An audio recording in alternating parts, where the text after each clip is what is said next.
அண்ணன் சார் ட்வீட்டே வந்து எனக்கு நம்ம தெரிஞ்சு எனக்கெல்லாம் வந்து சீரியா அண்ணன் முன்ன பண்ண இந்த மாதிரி எல்லாம் இவ்வளோ இதெல்லாம் ஒரு இது பண்ணது கடந்து போயிடுவார் யூஸ்வலி அண்ணன் பேசுவாப்புல இந்த மாதிரி தடங்கள் செய்யறாங்க நான் பாத்துக்கிறேன் நான் ஹேண்டில் பண்ணிக்கிறேன்னு சொல்லிட்டு அதை பத்தி பேசக்கூட மாட்டாரு but at least started to talk இந்த மாதிரி இவர் தொடர்ந்து இது இந்த மாதிரி விஷயங்களை எடுத்து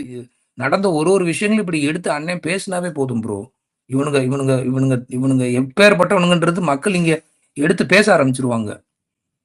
இந்த மாதிரி ட்வீட்டு வீடியோஸுமே இவர் எடுத்து இங்க போட்டாருன்னா இவரை சுத்தி என்ன நடக்குது ஏன் இவரால் இப்படி செயல்பட முடியல அங்க நடக்கிற அவருக்கு இருக்க பிரச்சனைகள் என்ன அவர் தெரியணும் ப்ரோ மக்களுக்கு தெரியணும் கிராமத்து மக்கள்லாம் உண்மையிலேயே இவ்வளோ கஷ்டம் இவ்வளோ இடைஞ்சலாடா கொடுப்பீங்க நீங்க ஒரு ஒருத்தனுக்குன்னு சொல்லி ஒரு டெஃபினட்டா ஏன்னா நம்ம இன்னைக்கு இவ்வளோ ஆதரவு இருக்குன்ற போது people has to know what is E going through இன்னும் சும்மா சும்மா நானே வச்சுக்கிறேன் நானே ஹேண்டில் பண்ணிக்கிறேன்லாம் அண்ணன் சொல்லக்கூடாது இன்னைக்கு போட்ட மாதிரி ஒரு விஷயங்களையும் எடுத்து அவர் போடணும்